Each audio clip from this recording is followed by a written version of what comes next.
When news of the D-Day landings reached Stalin on June 6, 1944, he didn't react with joy, relief, or triumph. He reacted with silence. Cold, heavy silence. For years, the Soviet Union had carried the brutal weight of the war almost alone. Every telegram from Churchill promising a second front, every delay, every excuse had convinced Stalin that the West might never come.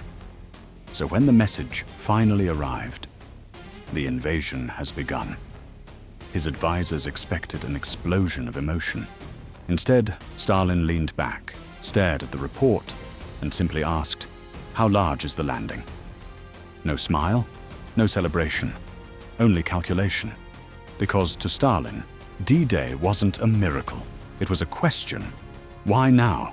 Why this exact moment? And would the landings succeed or collapse, forcing the full weight of Hitler's armies back onto the Red Army again? In the dim Kremlin office, his inner circle waited for some kind of reaction. Approval, anger, anything. But Stalin stayed unreadable, tapping the paper with a single finger, as if looking for the part Western leaders weren't telling him. This wasn't relief. This was suspicion.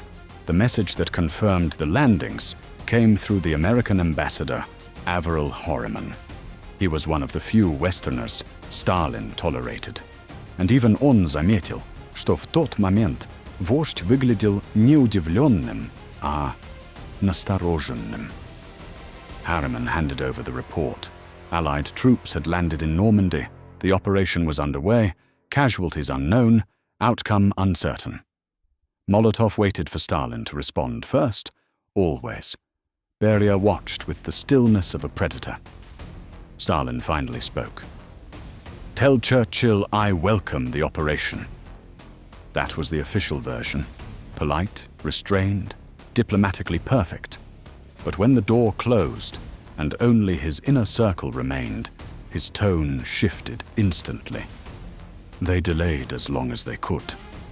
If the Germans stop them, we'll be alone again.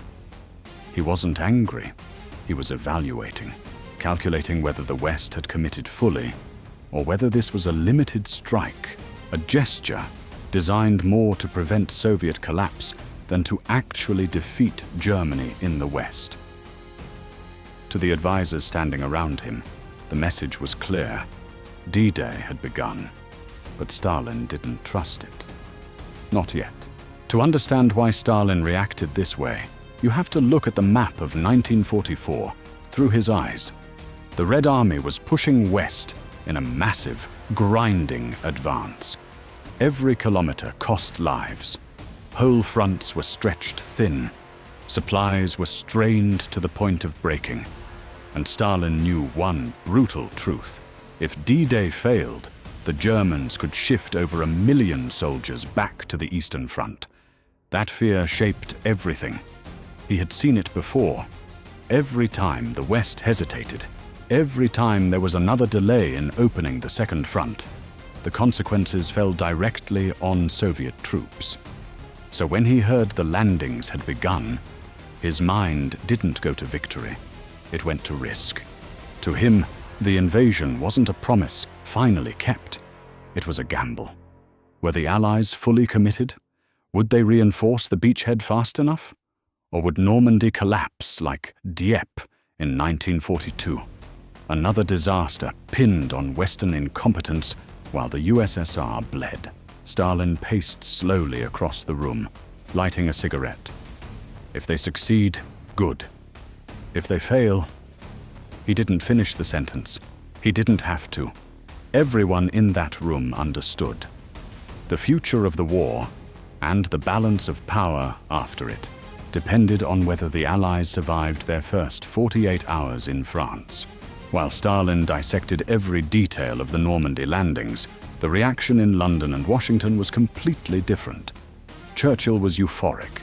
Finally, after years of planning, arguing, and postponing, the Second Front was real. Roosevelt felt relief more than victory, knowing the political pressure inside the US would ease now that Americans were storming Hitler's fortress Europe. But both leaders were watching one thing closely: Stalin's tone. When Molotov delivered Stalin's welcoming response, Churchill immediately noticed the wording was unusually short, almost clipped. Roosevelt asked Harriman privately, "Is Stalin pleased?" Harriman didn't lie. He said Stalin was interested, curious, and cautious. Not exactly the enthusiasm the Allies hoped for. Behind closed doors, Churchill told his advisors, "Stalin doubts us. He always has. D-Day will only convince him if we hold the beaches." And that was the truth. Stalin wasn't looking for gestures. He wanted results. Fast, decisive results that proved the West was fighting a real war, not a symbolic one. Because if the Allies broke through, the balance of power in Europe would shift dramatically. But if they failed, Stalin knew he'd be left bearing the full weight of Hitler's military machine again, and he would never forgive that. So even as Allied troops fought inland and the world celebrated the turning point of World War II, the Kremlin remained cold, silent, and analytical. Stalin wasn't cheering. He was waiting to see if the West would survive its own gamble. In the first 24 hours after the landings, Stalin held a private, closed-door meeting with his closest circle, the kind where every word mattered and every pause felt heavier than the last. Reports from Normandy were coming in. The Allies were holding the beaches, though at enormous cost. Omaha was nearly a disaster. The Germans were counterattacking. The outcome was still uncertain. Stalin listened without interrupting, staring at the map of France pinned to the wall. Only after the final briefing ended did he finally speak. If they hold another day, they might hold the week. For Stalin, this was almost optimism. Beria nodded, but Molotov waited, knowing Stalin wasn't finished. And he wasn't. If they reach Caen, the Germans will have to divert real divisions. He tapped the map sharply. That will save us tens of thousands of lives. That sentence revealed everything. To Stalin, D-Day wasn't just an Allied operation. It was a calculation of Soviet casualties, a question of how much blood the Red Army could save if the West managed to pin German forces in the West. But then he added the part none of his generals forgot. If they fail, we must be ready to push alone. No drama, no emotion, just the cold equation of a man who had already planned for every possible betrayal, every retreat, every collapse. His advisors understood. This wasn't trust. This wasn't cooperation. This was a temporary alignment of interests. And Stalin expected it to break the moment the war ended. As the fighting in Normandy intensified over the next days, Stalin watched the reports with the precision of a man studying a chessboard, not cheering for victory, but tracking every German division that moved west. To him, each relocation of a panzer unit toward France was not just a tactical shift. It was a subtraction from the Eastern Front, a direct relief for the Red Army. And the moment he saw the numbers, he finally allowed himself a thin, almost invisible smile. "Good," he muttered. "They are drawing blood from the Germans. Now the real war begins." To Western leaders, D-Day was the turning point. To Stalin, it was the first test the Allies had ever truly faced. He wasn't impressed by the landings themselves. He'd seen larger operations on the Eastern Front. What mattered to him was whether the Allies could break out of the beaches, fight through the bocage, reach Caen, and actually push the Germans backward. Only then would he believe they were serious. His generals, looking at casualty lists and shifting German formations, began to grasp the scale. The Allies weren't staging a symbolic invasion. They were fully committed, bleeding heavily, and refusing to retreat. And slowly, almost reluctantly, Stalin acknowledged it. They have started a real front. Now we will see how far they can go. But even that wasn't praise. It was another calculation. because Stalin already understood what Churchill and Roosevelt feared. A successful Second Front would not only crush Hitler faster, it would decide who rules Europe after the war. As the scale of the Allied commitment in Normandy became undeniable, Stalin's attention quietly shifted from the beaches of France to something far bigger: the post-war map of Europe. He wasn't thinking about celebration or Allied friendship. He was thinking about leverage. For years, Stalin had argued that the West was avoiding real combat, while the USSR carried the burden alone. But Normandy changed that narrative, and he knew it.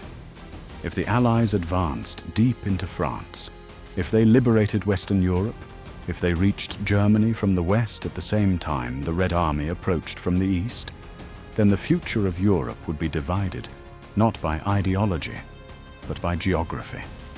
And Stalin was determined not to lose that race. He told Molotov privately, "Every kilometer they move west, we must move east." This wasn't paranoia, it was strategy. If the West proved capable of marching across Europe, Stalin needed to secure Eastern Europe even faster. Poland, Romania, the Baltics, the Balkans, all of them became pieces on his board. Normandy wasn't just a military event for Stalin, it was a clock, a countdown. How fast would the Allies move? How far would they get before the Red Army reached Berlin? And how much influence would they claim afterward? Stalin studied every Allied success through this lens. The better they did, the harder he pushed his own generals, because he understood the simple, brutal truth: whoever liberated a territory would control it. And the map of Europe, the world Stalin wanted after the war, was being drawn right now, beach by beach, mile by mile. By the time the Allies broke out of Normandy, liberated Paris, and began the long push toward Germany, Stalin had already settled on his final judgment of D-Day, a judgment he never said in public, but repeated in private conversations for years. It came late, but it came strong. To Stalin, that was the essence of the Western invasion. Too delayed to erase the suffering the USSR had endured, but powerful enough to reshape the last year of the war and the world that followed. When Berlin finally fell and the smoke cleared over Europe, Stalin understood exactly what D-Day had meant. It wasn't a gift. It wasn't charity. It wasn't the West saving the Soviet Union.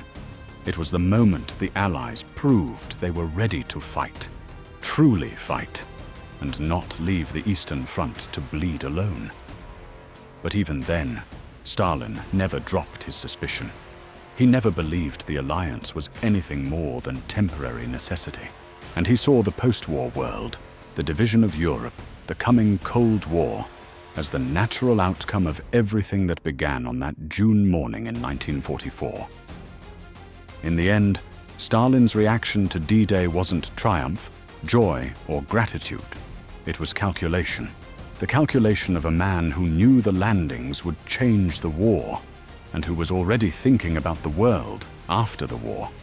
History remembers D-Day as the day Europe began to be free.